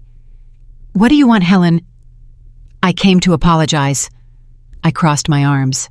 "Apologize for what exactly?" "For calling me a gold digger, for telling your son I was lucky he put up with me for so long, for refusing to believe me when I told you about his affair." Helen flinched at each accusation. "For all of it. For everything." "Why now? Because your son got arrested. Because I finally saw the truth." Helen's composure crumbled. Tears streamed down her face. "The prosecutors came to see me, Margaret. They showed me documents, bank records, things I never knew about. Richard has been lying to all of us, not just you, me too. His own mother." I gestured toward the living room. "Sit down." Helen followed me and perched on the edge of the couch like a nervous bird. I sat across from her in Richard's old favorite chair, the one he had forbidden anyone else to use. "What did the prosecutors tell you?" I asked. "They said Richard has been hiding money from the family for years, money that should have gone to his father's estate, money that belonged to me." Helen wrung her hands. "When Robert died, Richard handled everything. The will, the accounts, the investments. I trusted him completely. I never questioned anything. And now I find out he's been stealing from me for over a decade. Millions of dollars, Margaret. Millions." I should have felt vindicated. Helen had been one of my harshest critics during the divorce. She had believed every lie Richard told her and treated me like the villain. But looking at her now broken and betrayed, I only felt pity. "I'm sorry, Helen. I know how much it hurts to discover that someone you trusted has been deceiving you." "How did you survive it?" Helen asked, her voice barely a whisper. "How did you go through this and come out the other side?" "I had no choice. I had children to protect, a life to rebuild. I couldn't afford to fall apart." "But weren't you angry? Weren't you devastated?" "I was both. I was furious and heartbroken and terrified all at the same time. But I learned something important, Helen. Anger can be fuel. If you let it destroy you, it will. But if you channel it, use it to drive yourself forward, it can give you strength you never knew you had." Helen dabbed at her eyes with a tissue. "I don't know if I have that kind of strength." "You do. Every woman does. We just spend so much of our lives being told we're weak that we start to believe it." We sat in silence for a moment. Then Helen spoke again. "I need to ask you something, Margaret, and I need you to be honest with me." "What is it? Did you give the prosecutors the evidence against Richard?" I met her eyes steadily. "I filed a complaint with the IRS about the offshore accounts I discovered during the divorce. What they found after that was their own investigation." "So you did start this?" "Richard started this, Helen. He started it the moment he decided to cheat on me, the moment he decided to steal from investors, the moment he decided that rules didn't apply to him." I leaned forward. "I didn't destroy your son. I simply refused to be destroyed by him." Helen stared at me for a long moment. Then, to my surprise, she nodded. "You're right. I know you're right. I just don't know how to accept it. It takes time. Trust me, I know." Before she left, Helen stopped at the door and turned back to me. "Margaret, I know I have no right to ask this, but Richard's trial is in 3 months. Would you consider testifying on his behalf? Not about his character, but just about his mental state. His lawyers are trying to build a case that he was under extreme stress, that he wasn't in his right mind." I almost laughed. "You want me to help the man who called me useless, who planned to leave me with nothing, who tried to destroy my reputation? I know it's asking too much. I just thought for the sake of the children." "The children are fine, Helen. They're better than fine. They're thriving because they finally have a mother who isn't crushed under their father's boot. Helen's face fell. So that's a no. That's a no. Richard is on his own. She nodded slowly, accepting the answer. I understand. I don't blame you. After she left, I stood in the foyer for a long time thinking about the woman I used to be. The woman who would have said yes to Helen's request. The woman who would have sacrificed her own interests to keep the peace, to maintain the family image, to avoid conflict. That woman was gone. In her place stood someone stronger. Someone who had learned that self-respect wasn't selfish. Someone who understood that protecting yourself was not the same as being cruel. I went back to my garden and finished pruning the roses. Richard's trial began in August on one of the hottest days of the year. I didn't attend. I had no desire to sit in a courtroom and watch the spectacle. But my children gave me regular updates, and I followed the highlights in the news. The prosecution's case was devastating. Witness after witness testified about Richard's schemes. Former employees who had been coerced into falsifying documents, investors who had lost their life savings, accountants who had been pressured to cook the books. Richard's defense tried every tactic imaginable. They claimed he was a victim of overzealous prosecutors. They argued that his actions were standard business practices. They even tried to blame his subordinates, claiming Richard had been kept in the dark about the fraud. None of it worked. On the 5th day of the trial, David called me with news.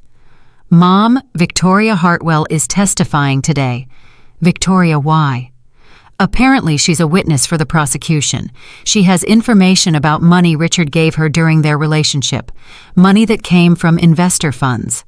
I absorbed this information in silence. Victoria Hartwell, the woman Richard had left me for, was now helping to put him in prison. How do you know this? I asked. Christine is at the courthouse. She's been going every day. Why? She says she needs to see it, needs to watch him face consequences. David paused. I think it's helping her process everything. She was always the closest to Dad. This hit her the hardest. I thought about my daughter sitting in that courtroom day after day watching her father's life fall apart. She was stronger than she knew. Tell her I'm proud of her, I said. I will, Mom. That evening, Christine came to my house. She looked exhausted, dark circles under her eyes, her usual energy depleted. How was it? I asked, pouring her a glass of wine. Brutal. Victoria was on the stand for 3 hours. She had receipts, Mom, actual receipts. Dad bought her a car with money from Chen Capital's investment fund. He paid for her apartment with client deposits. Did he try to defend himself? He just sat there, didn't react at all. It was like watching a statue. Christine took a long drink of wine. At one point, Victoria looked right at him, right in his eyes. And do you know what he did? What? He looked away. The great Richard Chen, who used to intimidate everyone in every room, couldn't even meet the eyes of his former mistress. I felt a strange twist in my chest. Not sympathy exactly, something more complicated. How did that make you feel? I asked. Christine set down her glass and stared at the wall. I don't know. Part of me wanted to scream at him, make him acknowledge what he did to us, to you, to everyone. But another part of me just felt sad. Not sad for him, sad for the father I thought I had, the man who taught me to ride a bike, the man who stayed up all night when I had the flu. Where did that person go? Maybe he was never real, I said gently. Maybe he was just a mask Richard wore when it suited him. That's even sadder. I know, sweetheart. I know. We sat together in silence, mother and daughter, processing the complicated grief of losing someone who was still alive. The verdict came 2 weeks later. Guilty on all counts. Tax evasion, wire fraud, money laundering, investor fraud. The list of charges was so long that it took the judge 10 minutes to read them all. Richard was sentenced to 18 years in federal prison. 18 years. He was 64 years old. If he served his full sentence, he would be 82 when he got out. When the verdict was announced, I was in my kitchen making tea. The news alert popped up on my phone, and I read it with detached calm. It was over. After everything, it was finally over. My phone started buzzing with messages. My children, Patricia, friends I hadn't heard from in months. Everyone wanted to know how I felt. I typed the same response to each of them. I feel at peace. And I meant it. That night, I had a dream. I was standing in Richard's office, the same office where I had discovered his affair. But in the dream, the room was empty. No desk, no chairs, no pictures on the walls, just bare space. Richard was there standing in the middle of the room. He looked younger, like the man I had married so many years ago. "Margaret," he said, "I'm sorry." In the dream, I believed him. In the dream, I could see genuine remorse in his eyes. "I know," I said. "Can you forgive me?" I thought about the question, really thought about it. "I don't know," I answered honestly, "but I can let you go." Richard nodded. Then he faded away like smoke dissolving in the wind. I woke up with tears on my pillow. I spent the rest of that day in my garden thinking about forgiveness. What did it mean to forgive someone who had hurt you so deeply? Did it mean excusing what they did, pretending it didn't matter, letting them back into your life? Or did it mean something simpler, something more personal? By evening, I had reached a conclusion. Forgiveness wasn't about Richard. It was about me. It was about releasing the anger and resentment that I had carried for so long. It was about freeing myself from the weight of his betrayal. I couldn't excuse what he had done. I couldn't pretend it didn't matter, and I certainly couldn't let him back into my life. But I could choose to stop letting his actions define me. I could choose to focus on my own healing, my own happiness, my own future. I could choose to let go. That night, I wrote Richard a letter. I didn't plan to send it. It was just for me. Dear Richard, I spent 37 years of my life with you. I gave you everything I had. My youth, my energy, my trust, my love. You threw it all away for a younger woman and a few $1,000,000 in hidden accounts. You called me useless. You called me a placeholder. You planned to discard me like an old piece of furniture. You were wrong about me, Richard. You were wrong about everything. I am not useless. I never was. I raised your children. I kept your home. I supported your career. I was the foundation that allowed you to build your empire, and you never once acknowledged it. But I don't need your acknowledgement anymore. I don't need your apology. I don't need anything from you at all. You're going to spend the next 18 years in prison thinking about the choices you made. I hope that time brings you some wisdom, some understanding, some remorse. But honestly, Richard, I don't care if it does. Your journey is yours. Mine is mine. And I'm done walking in your shadow. Goodbye. Margaret. I folded the letter and put it in a drawer. I never looked at it again. 2 weeks later, I boarded a plane for Alaska. Emma had been begging me to take her to see the Northern Lights ever since I mentioned it at the family dinner. Christine had been hesitant at first, worried about traveling so far with a young child, but eventually she agreed, and the three of us set off on an adventure. We stayed in a cabin outside Fairbanks. The first 2 nights were cloudy and Emma was disappointed, but on the third night, the sky cleared. "Gamma, look." Emma grabbed my hand and pointed upward. The aurora borealis stretched across the sky in ribbons of green and purple. It moved and shifted like a living thing, dancing above us in the frozen darkness. Emma was speechless, her mouth hanging open in wonder. Christine put her arm around me. "Mom, this is incredible." "It is." I pulled them both close. "This is what life is supposed to be." We stood there for hours, wrapped in blankets, watching the lights dance. Emma eventually fell asleep in my arms, but I kept watching until the aurora faded with the approaching dawn. In that moment, I understood something I had been struggling to articulate for months. I was free. Not just free from Richard, though that was part of it. Free from the person I had been forced to become during our marriage. Free from the expectations and limitations and constant self-doubt. I was 63 years old. I had $31 million. I had 3 children who loved me and grandchildren who adored me. I had my health, my mind, my strength. And I had the rest of my life to live exactly as I chose. Looking up at the fading aurora, I made a promise to myself. I would never again shrink to make someone else comfortable. I would never again silence my voice to keep the peace. I would never again accept less than I deserved. The northern lights faded and the stars emerged in their place, thousands of them, millions of them, scattered across the infinite darkness. I was just one small person on one small planet in one small corner of the universe. But I mattered. My life mattered. My choices mattered. And no one would ever make me forget that again. We returned from Alaska on a Tuesday morning, and I felt like a different person. Something had shifted inside me under those dancing lights. The last remnants of bitterness, the final traces of anger had dissolved into the frozen air and floated away. Emma talked about the northern lights non-stop for weeks. She told her preschool class. She told her cousins. She told every stranger who would listen. Gamma took me to see the sky dancing. She would say, her eyes wide with wonder. It was green and purple, and it moved like magic. Christine pulled me aside one evening after dinner. "Mom, I've never seen you like this." "Like what?" "Happy, genuinely, deeply happy. Not the fake happy you used to put on for Dad's business dinners. Real happy." I smiled. "That's because for the first time in my life, I'm living for myself." "It looks good on you." Spring arrived, and with it came new beginnings. I enrolled in a painting class at the community center. I had always wanted to learn but never had the time. Richard had dismissed it as a waste of money. "You're not artistic, Margaret. Why bother?" But I was artistic. I discovered I had an eye for color, a feel for composition.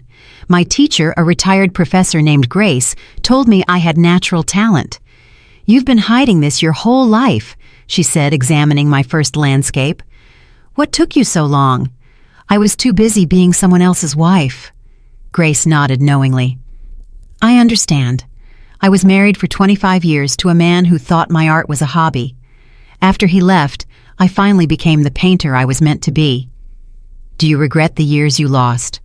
"I used to. But then I realized those years weren't lost. They were preparation. Everything I experienced, good and bad, made me the artist I am today." She squeezed my hand. "The same will be true for you."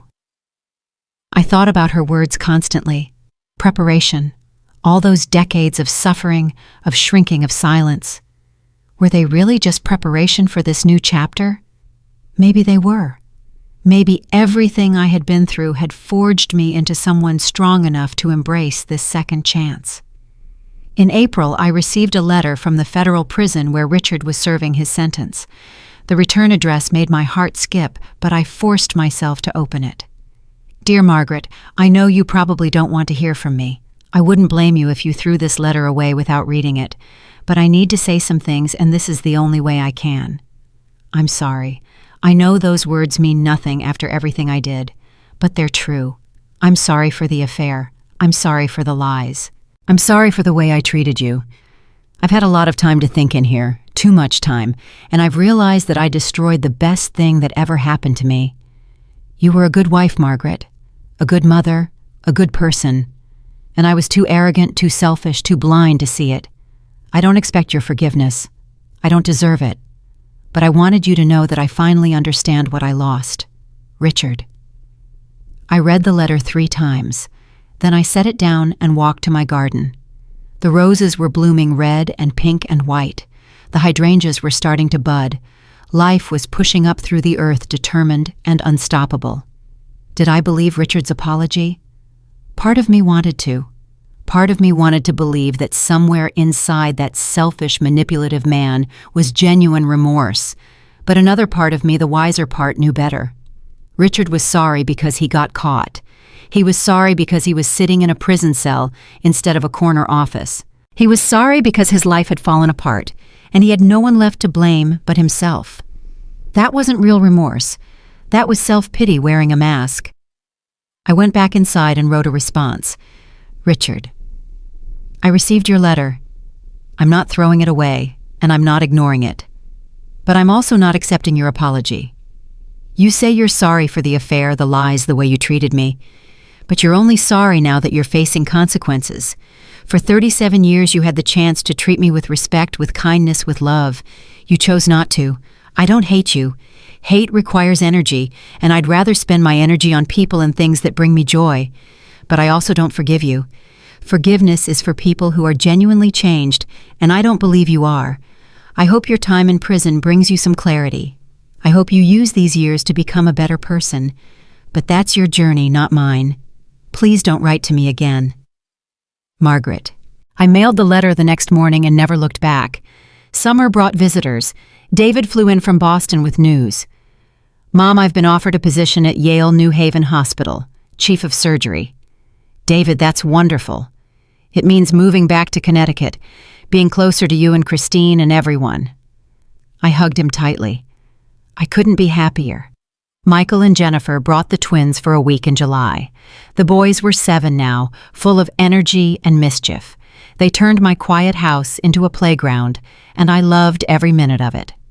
Grandma, can we sleep in a tent in the backyard? Grandma, can we have ice cream for breakfast? Grandma, can we stay forever? That last question, asked by little Marcus with complete sincerity, nearly broke my heart. You can visit whenever you want, I told him. Grandma's house is always open for you. Christine was there almost every day with Emma. We fell into an easy routine: morning coffee, afternoon walks, evening dinners with whoever wanted to join. My house, once a monument to Richard's success, became a gathering place for family. I loved it. I loved the noise, the chaos, the constant stream of people flowing through my life. Mom, you've become the matriarch, Christine observed one evening, the center of the family. Is that a bad thing? No, it's exactly what we needed, someone to hold us all together. I thought about her words. Matriarch. It was a word I had never associated with myself. Richard had always been the center of our family, the sun around which we all orbited. But Richard was gone now, and in his absence, I had become something I never expected. The heart of my family.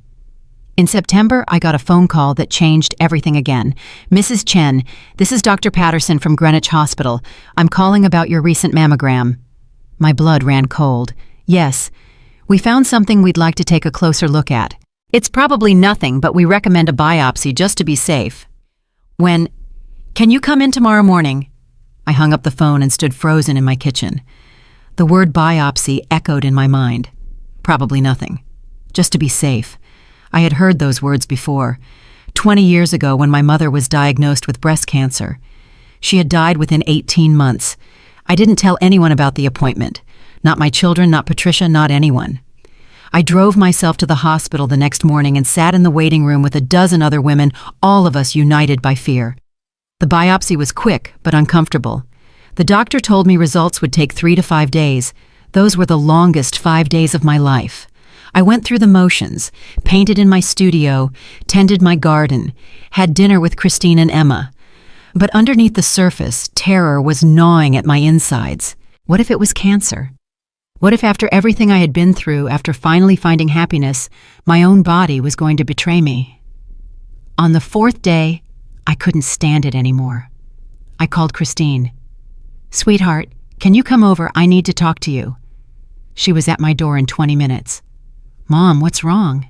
You look terrible. I told her everything. The mammogram, the biopsy, the waiting. Christine's face went pale. Mom, why didn't you tell me you shouldn't have gone through this alone? I didn't want to worry you until I knew something for certain. That's ridiculous. We're family. We worry together. She held my hand as I called the doctor's office. The nurse put me on hold for what felt like hours. Then Dr. Patterson came on the line.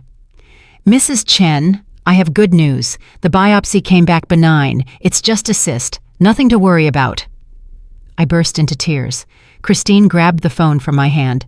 Hello, yes, this is her daughter. She's okay, it's not cancer, thank God. Thank you so much. She hung up and threw her arms around me. We sat there crying together, overwhelmed with relief. Mom, Christine said when we finally pulled apart, promise me something. What?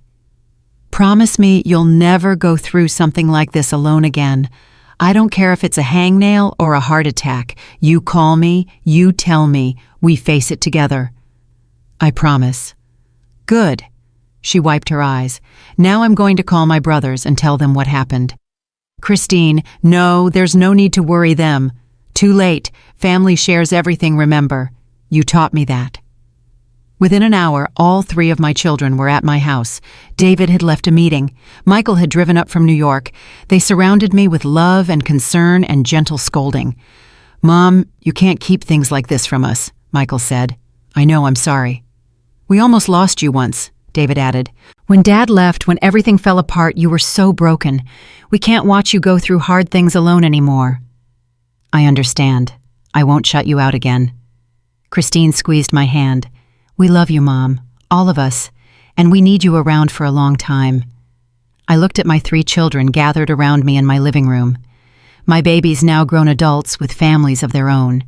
Strong, capable, loving people who had turned out well despite their father's absence and their mother's struggles.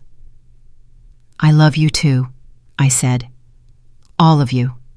More than you'll ever know." That night, after everyone had gone home, I sat alone in my garden as the sun set. The cancer scare had shaken me. It had reminded me that life was fragile, that time was limited, that every moment was precious. I had been given a second chance, first with the lottery, then with a divorce, and now with my health. I wasn't going to waste it. The following month, I made a decision that surprised everyone, including myself. I sold the Greenwich house. Christine was shocked. "Mom, you love that house. You've lived there for 30 years. "I love what the house used to represent," I corrected her. "Family dinners, children's birthdays, holiday gatherings, but all of that exists in my memories, not in the walls. The walls are just walls." "Where will you go?"